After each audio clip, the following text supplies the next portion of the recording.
ça. Cadeau très bien. J'avais dit un... Oh, le free kick. Il est touché, qui suit. Il va pas terminer, c'est terminé. Morgan qui s'impose, Martin Kaonet, premier round. Quelle victoire! Quelle victoire! Aujourd'hui, je vous propose de remettre les gants et de s'intéresser à un des hommes qui a popularisé le MMA en France et s'apprête à combattre pour la deuxième fois de l'UFC Paris. Sans doute le premier visage du MMA en France, un des combattants qui a le mieux réussi à propulser sa carrière grâce aux réseaux sociaux et qui, à la force de son abnégation, s'est hissé jusqu'à la plus prestigieuse des organisations. Mais comme tout combattant tirant sa hype des réseaux sociaux, il souffre de l'étiquette de combattant YouTube. Alors celui que l'on surnomme le dernier des pirates est-il seulement un combattant des réseaux sociaux? Pour y répondre, on retourne dans la cage avec Morgan Charrière. Originaire de région parisienne, Morgan se passionne très vite pour les sports de combat. Alors dès ses 8 ans, il commence par un sport de préhension, le judo, une activité dans laquelle il va se plaire jusqu'à obtenir la ceinture marron. Mais il lui manque quelque chose. Depuis tout petit, il s'émerveille devant les films d'action et il cherche à retrouver les mêmes sensations. Et donc, après quasiment 10 ans de pratique de judo, il se tourne vers les arts martiaux mixtes. Et là, il sent qu'il a trouvé sa voie. Déjà parce que l'esprit du sport lui parle forcément. Un alliage de percussion, ce qu'il a toujours recherché, et de préhension, ce qu'il a aujourd'hui maîtrisé. Et aussi, forcément, parce que Morgan est bon. Sauf que le MMA est encore une pratique interdite en France, jugée trop barbare. Donc, Morgan doit faire ses classes en pancrace, un sorte de dérivé du MMA, sans frappe au sol. Et la sauce prend vite, car à peine 2 mois après ses débuts, et sans réelle préparation, il remporte son premier tournoi. Des débuts très prometteurs donc, mais Morgan hésite à faire le grand saut. Donc en parallèle de ses entraînements, il poursuit ses études et pratique plutôt le pancrace par passion. Il effectue quand même ses débuts en professionnel fin 2014 par une première victoire par TKO avant d'enchaîner dès le mois suivant par une nouvelle victoire. Mais là, il faut que je vous précise quelque chose. Déjà, même si on appelle ça professionnel, on est encore très loin de la MGM Grand Arena ou de l'UFC Performance Center. Déjà, pour les cachets, vous pouvez oublier ou presque. Sur ses 10 premiers combats, Morgan touche à peine plus de 500 € cumulés. Donc à l'époque, le MMA c'est pas l'Eldorado pour se faire de l'argent. Surtout qu'avec l'interdiction en France, il faut faire le tour de l'Europe pour combattre. Mais bref, après ces 2 premières victoires, c'est là où les premières difficultés apparaissent. Parce que Morgan n'est pas tout à fait ce qu'on appelle un gestionnaire de carrière. Lui, on l'appelle et il se bat. C'est aussi simple que ça. Et du coup, quand il tombe contre des adversaires plus aguerris, ses limites tactiques apparaissent. Et il enchaîne rapidement 3 défaites au 100% Fight, une des organisations pionnières, d'abord en pancrace, puis en MMA. Et si dans un premier temps ça n'a pas d'importance, sur le long terme, ça pourrait lui coûter. Mais ça, on en reparle plus tard. Déjà, ce qu'il faut voir, c'est que Morgan ne baisse jamais les bras. Et donc, il va passer quelques années à écumer l'Europe et les ligues mineures, jusqu'à présenter un bilan de 9-4. Et là, a lieu un combat que tout le monde retiendra par la suite. Une confrontation entre 2 des plus grands talents du MMA français, Morgan Charrière contre Saladin Parnasse. Surnommé le Mbappé du MMA pour sa précocité et actuel double champion du KSW. La plus grande organisation européenne. Malgré cette défaite, lui qui combattait pour la ceinture poids plume du 100% Fight, va rebondir. En fait, c'est toute la carrière de Morgan qui est comme ça. Il rebondit tout le temps. Déjà, il va ouvrir sa chaîne YouTube, ce qui va être déterminant pour la suite parce qu'en partageant son quotidien d'athlète, il fait monter la hype autour de lui. Et quelques semaines plus tard, il va capitaliser sur ce début de reconnaissance en rejoignant l'équipe du streamer Kameto en tant que coach sportif. C'est vraiment là que la carrière de Morgan bascule, parce que son émission avec Kameto cartonne, et donc le public s'attache à sa personne. Alors il commence forcément à s'intéresser à ses combats, et c'est là qu'il fait son entrée dans l'organisation du Cage Warrior, la célèbre organisation qui a permis à Conor McGregor d'entrer à l'UFC. Le Cage Warrior n'est pas l'organisation reine en Europe, par contre elle a un partenariat avec l'UFC, permettant à cette tête d'affiche d'y accéder rapidement.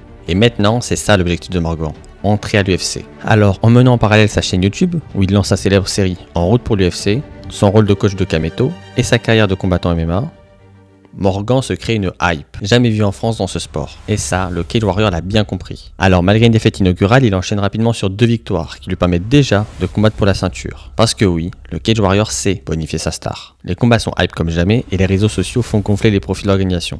Donc tout le monde est content. Et du coup, le 12 décembre 2020, Morgan a rendez-vous avec son histoire, et avec la même ceinture qui a propulsé la carrière de Conor McGregor. Donc Morgan ne peut pas décevoir.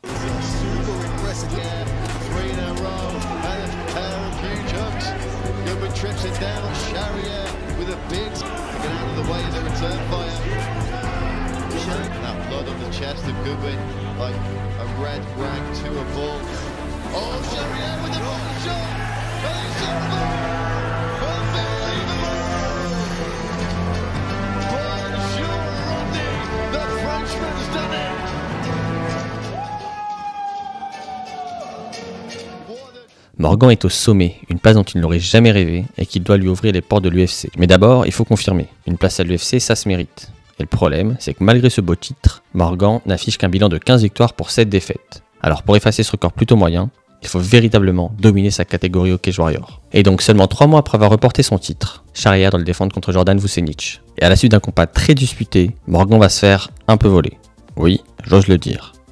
Et 6 mois plus tard, rebelote, cette fois contre Paul Hughes, cette fois pour la ceinture intérimaire. Mais là, le plus difficile, c'est pas forcément les défaites. Car ça, c'est quelque chose que tous les combattants connaissent. C'est le déferlement sur les réseaux sociaux qui s'ensuit, qui est le plus difficile. Parce que oui, plus vous créez une hype autour de vous, plus les gens attendent vos échecs. Plus vous construisez une fanbase, plus vous aurez de haters. Et à ce moment-là, Morgan tombe dans un cercle vicieux. Mentalement, il n'y est plus, et donc sportivement, c'est difficile. Il doit faire face à une véritable haine sur les réseaux sociaux, ce qui affecte sa santé mentale, et en plus ses combats sont annulés à cause de blessures ou de points non respectés par ses adversaires. Donc la carrière du dernier des pirates s'enlise. Et je vous ai dit, Morgan ne baisse jamais véritablement les bras. Alors après un an sans combattre, il remet les gants et se remet au travail. Et une fenêtre d'opportunité s'est ouverte. L'UFC a posé ses valises en France et donc cherche des combattants français à mettre sur la carte. Donc juste après l'UFC Paris 1, Morgan se relance au Cage Warrior, avec un objectif. Enfin atteindre l'UFC et être sur la carte de l'UFC Paris 2. Et donc il va enchaîner les combats. 3 en 8 mois pour autant de victoires. Et surtout, 2 TKO qui ont leur importance plus que jamais. Parce que l'UFC aime 2 choses. Des combattants de très haut niveau, oui, mais aussi et surtout, des combattants spectaculaires. Donc pour entrer à l'UFC, il y a 2 voies possibles. Soit vous êtes terriblement fort, donc même si vous n'êtes pas spectaculaire, on vous respecte. Soit vous êtes tellement spectaculaire que même si vous n'avez pas un bon bilan, on vous respecte. Alors, au vu de son bilan, The Last Pirate sait quelle voie il doit choisir. Et c'est justement le moment de vous parler de ce fameux bilan. Parce qu'en fait, il est assez symptomatique de l'effet statistique. Déjà, 5 de ses défaites sont en pancrace, donc même pas en MMA. Et puis parler d'un bilan sans s'y pencher, bah ça sert à rien. Déjà, une défaite très serrée contre Sorenbach, ancien champion du Cage Warrior, et les 2 défaites plus que contestables encore une fois au Cage Warrior, contre des champions, et à chaque fois la décision, c'est plus que respectable. Alors que côté victoire, 4 de ses victoires au Cage sont parties KO. Bref, quand on s'y penche, le bilan de Morgan est plus qu'honorable. C'est surtout quelqu'un qui a connu les bienfaits des réseaux sociaux, car oui, on peut le penser, sa rapide ascension au Cage Warrior, elle est aussi due à son succès sur les réseaux. Mais il a aussi connu les méfaits des réseaux sociaux, avec des propagandes néfastes autour de lui. Mais la réalité, c'est qu'il a rien de surcoté. Parce qu'un mec surcoté, il remporte pas ses combats. Un combattant YouTube ne devient pas champion du monde. Et un influenceur des réseaux ne pourrait pas tomber aussi bas et surtout revenir aussi haut, jusqu'à atteindre l'UFC. Parce que oui, Morgan va atteindre l'UFC. Quelques jours seulement après son dernier combat au Cage Warrior, l'annonce est officielle. Morgan sera sur la carte de l'UFC Paris 2, et en main card. Et ça, c'est la plus belle preuve de confiance que pouvait lui témoigner l'UFC. Parce que faire ses débuts en main card, c'est vraiment pas commun. Et ça témoigne de la place unique qu'a Morgan dans cette industrie. Et vous le savez, arriver à l'UFC, c'est difficile, mais y rester, ça l'est tout autant. Morgan signe pour 4 combats. Il a donc 4 tentatives pour convaincre et devenir un combattant permanent. Alors pour ça, évidemment, il faut gagner, mais il faut surtout divertir et marquer les esprits. Et donc, dans une salle acquise à sa cause, Morgan doit prouver qu'il est véritablement le dernier des pirates. Se précipite pas, va contre cadre. C'est ça. Cadeau très très bien. J'avais dit, hein. Oh, le free kick. Il est touché, il va pas terminer, c'est terminé. Morgan qui s'impose par TKO dès le premier round. Quelle victoire! Quelle victoire! KO. La performance de la soirée, tout simplement. Morgan n'a rien lâché, il montre au monde et à ses fans, et peut-être même plus à ses détracteurs d'ailleurs, qu'il n'a pas volé sa place, qu'il est là où il doit être, et que c'est que le début. Et surtout, il régale l'UFC, en obtenant la prime de performance de la soirée. Et donc, 6 mois plus tard, il repart à la guerre, contre un combattant très dangereux, Chepe Mariscal. Et là encore, Morgan doit gagner, et surtout proposer du spectacle. Au bout de 3 rounds ultra disputés, d'une véritable guerre qui lui obtiendra la prime de combat de la soirée et même de combat du mois, Morgan voit son destin se jouer à la décision. Une décision partagée, encore une. Et comme souvent avec lui, la pièce ne tombe pas du bon côté. Aïe aïe aïe aïe aïe.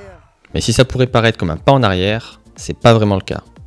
Parce que ça a été une véritable guerre, qui a plutôt fait monter sa hype, et montrer que le combattant il est. Alors, aujourd'hui avec seulement 2 combats à l'UFC, il fait déjà peu de doute que son contrat sera prolongé. Car Morgan c'est du spectacle avant, pendant et après le combat. Tout ce que l'UFC aime en fait. Et surtout, tout ce que sa fanbase apprécie. Une fanbase aussi légitime que les autres. Car Morgan est un combattant aussi légitime que les autres.